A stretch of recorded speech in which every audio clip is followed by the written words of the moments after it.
बहू रानी सास के सीने पर भी माँ का ही दिल धड़कता है। अरे सासू माँ क्यों रो रही हैं? अब तो आप बहू विदा कराकर अपने घर ले आ रही हैं। कोई अपनी बेटी थोड़ा न विदा कर रही हैं। अब तो जश्न मनाने का समय है। ढोल वालों ढोल बजाओ।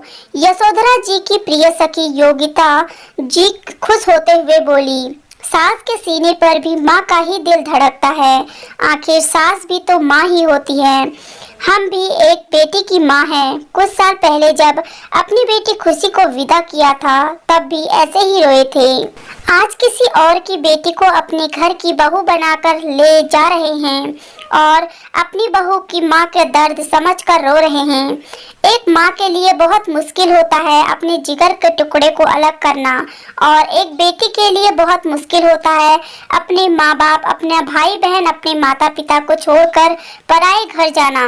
कहते हुए यशोदा जी के नयनों से आंसू झलक पड़े।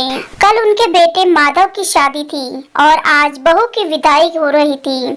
उनकी बहू सौम्या अपने माता पिता, भाई बहन सबके गले लगकर रो रही थी। उसे रोते देखकर यशोधरा जी भी अपने आंसू रोक नहीं पाई। समधन जी, हम भी एक बेटी की माँ हैं और अपनी बेटी से बिछड़ने का दर्द बखूबी समझते हैं, लेकिन आपसे एक वादा जरूर करते हैं कि हम आपकी बेटी को कभी भी किसी तरह की कोई तकलीफ नहीं होने देंगे। हाँ आंटी जी, मेरी मम्मी तो सौम्या को बिल्कुल अपनी बेटी बनाकर बल्कि बेटी से भी बढ़कर मानेगी। आप देखिएगा कुछ दिनों में सौम्या आप सबको भी भूल जाएगी। यशोदा जी की बेटी यानी सौम्या की ननद खुशी उसकी माँ से को समझाते हुए बोली। उस समय उनकी आंखों में आंसू थे। उसे भी अपने विदाई के क्षण याद आ रहे थे। ना ना बेटा, ऐसा मत कहो कि बेटी अपने मायके और मायके से जुड़ी रिश्ते सभी भूल जाए।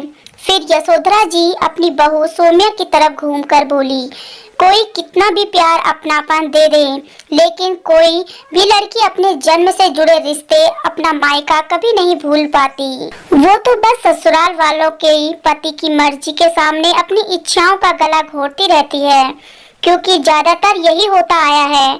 ससुराल जाकर मायके के रिश्ते की तिलांजलि दे दो।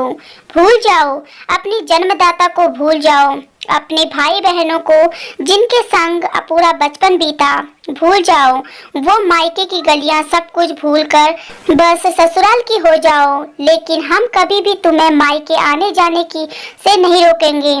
तुम जब भी जाना चाहोगी जा सकती हो। वहाँ की कोई भी जिम्मेदारी निभाने से हम तुम्हें नहीं रोकेंगे। जो हमने झेला वो हम अपनी बहू को नहीं सहने देंगे। उसका दर्द हमेशा समझेंगे। आखिर हम भी तो एक बेटी की माँ हैं। जब हम उसके लिए हर सुख की कामना कर सकते हैं तो एक बहू के भी वही सारे सुख सास बनकर दे सकते हैं। हम वही सारे सुख सास बनकर दे सकते हैं। हम तुम्हें ससुराल के बंधनों से कभी नहीं बांधेंगे। तुम अपनी ससुराल के लिए रिश्तों से मायके के रिश्ते भी दिल से निभा सको। कहते हुए यशोधरा जी फक फक करके रोने लगी और अपनी बेटी खुशी और बहू सौम्या को अपनी आंचल में समेट लिया। सौम्या इतनी समझदार और ममतामयी सासू माँ को पाकर निहार हो गई और वो उनके गले लगकर बोली, माँ हम दोनों मिलकर एक दूसरे की इच्छाओं का, एक दूसरे की खुशियों का ध्यान रखेंगे, आपस में हर सुख दुख बांटेंगे। आखिर सास भी तो माँ जैसी नहीं, माँ ही होती है। हाँ बेटी, बिल्कुल ऐसा ही होगा। आखिर बिटिया रानी समझ गई कि उसकी माँ ने जीवन प्रयत्न जो कुछ सहा है वो अपनी बहू को सब सहने नहीं देंगी। माँ को हमेशा अपनी खुशियों के और अपने मायके से जुड़े सभी रिश्तों का बलिदान देना पड़ा और यही उन्होंने सीखा। यहाँ कभी किसी ने नहीं समझा, बल्कि उन्होंने जितना सहा लोगों ने उनसे उतना ही सहन करवाया। किसी ने कभी उनकी खुशियों के बारे में नहीं सोचा। चलो आप सास और बहू मिलकर एक दूसरे की खुशियों के बारे में सोचेंगी। वहाँ मौजूद हर शख्स की आंखें सास और बहू की वार्तालाप सुनकर भीग चुकी थी और हर कोई यही सोचकर भावुक था कि सौम्या की तो किस्मत बहुत अच्छी है जो उसे इतनी समझदार और ममतामयी सासू माँ मिली। लेकिन क्या हर बेटी की किस्मत ऐसी ही होती है? दोस्तों, आजकल का ससुराल पहले जमाने के ससुराल से काफी हद तक बदल चुका है। हालांकि कुछ जगह हालात आज भी वैसे ही हैं, लेकिन कुछ जगह बदलाव देखने को मिलता तो जैसे दिल को राहत मिलती।